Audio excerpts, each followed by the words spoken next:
షణ్ముఖోత్పత్తి అంటారు. ఇది ఎంత శక్తివంతం అంటే గర్భిణీ స్త్రీలు కానీ ఈ సర్గల్ని పారాయణ చేస్తే తప్పకుండా వాళ్ళకి సంతానం కలుగుతుంది, సంతానం ఉత్తమమైన సంతానం కలుగుతుంది, ఎటువంటి సమస్యలు లేకుండా వాళ్ళకి ప్రసవం అవుతుంది.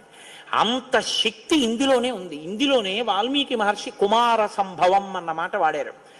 పెద్దవాళ్ళు ఏం చెప్తారంటే వాల్మీకి మహర్షి అసలు ఎప్పుడూ ఫలశ్రుతి చెప్పరు, ఈ సర్గ చదివితే ఇది వస్తుందని చెప్పరు. అట్లాంటి వాల్మీకి మహర్షి గంగావతరణానికి షణ్ముఖోత్పత్తికి ఫలశ్రుతి చెప్పారు. అత్యంత శక్తివంతమైన ఘట్టాలలో షణ్ముఖోత్పత్తి ఒకటి. ఇది విన్నవాళ్ళు సుబ్రహ్మణ్య లోకాన్నే పొందుతారు అంటారు. అంత శక్తివంతం. ఇందులో కుమార సంభవం అన్న మాట వాల్మీకి మహర్షి వాడారు. దీన్నే కాళిదాస్ గారు తీసుకున్నారు. తీసుకుని కుమార సంభవం అన్న గ్రంథాన్ని ఆయన ఆ పేరుతోనే రచన చేశారు. కానీ ఇప్పటికీ గర్భిణీ స్త్రీలు పారాయణ చేస్తే ఈ షణ్ముఖోత్పత్తినే వింటూ ఉంటారు.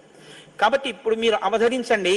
పురా రామకృతోద్వాహో నీలకంఠో మహాతపాః దృష్ట్వాచ స్పృహయా దేవీం మైథునాయోపచక్రమే అంటూ మొదలుపెట్టారు విశ్వామిత్ర మహర్షి. నాయనా రామ, నీకు అంగదేశం గురించి చెప్పాను. మన్మధుడు కాలిపోయాడు. తర్వాత పార్వతీ పరమేశ్వరులకి వివాహం అయింది. ఎలా అయింది మరి మన్మధుడు లేకుండా? ప్రారంభమే ఒక గొప్ప విషయం.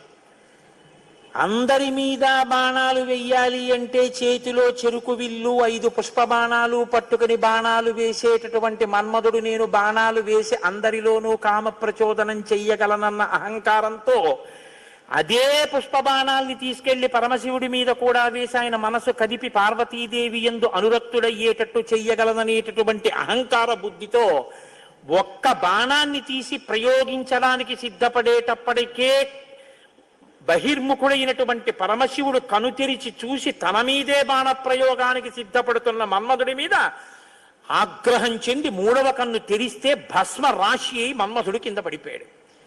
కాబట్టి సృష్టి ఆగిపోయి ఉండాలి కదా. ఇప్పుడు మన్మధుడు లేడుగా, మరి అప్పుడు పార్వతీ కళ్యాణం ఎలా అయింది అంటే అమ్మవారు ఏం చేసిందంటే ఏ ఆయుధములను మన్మధుడు పట్టుకుంటాడో వాటిని ఆవిడ పుచ్చుకుంది. 5 పుష్ప బాణాలని చెరుకు విల్లు ఆవిడే పుచ్చుకుంది. కామాక్షి, కంచి కామాక్షి అదే కదండి, చేత్తో పట్టుకుంది. ఇదే మనం లలితా స్వరూపం యొక్క వర్ణన చెప్తే ఇదే చెప్తాం. రాగస్వరూప పాషాఢ్య క్రోధాకార అంకుశోజ్వల మనోరూపేక్షుకోదండ పంచతన్మాత్రశాయక. ఇప్పుడు ఆవిడ ఇలా పట్టుకుంటే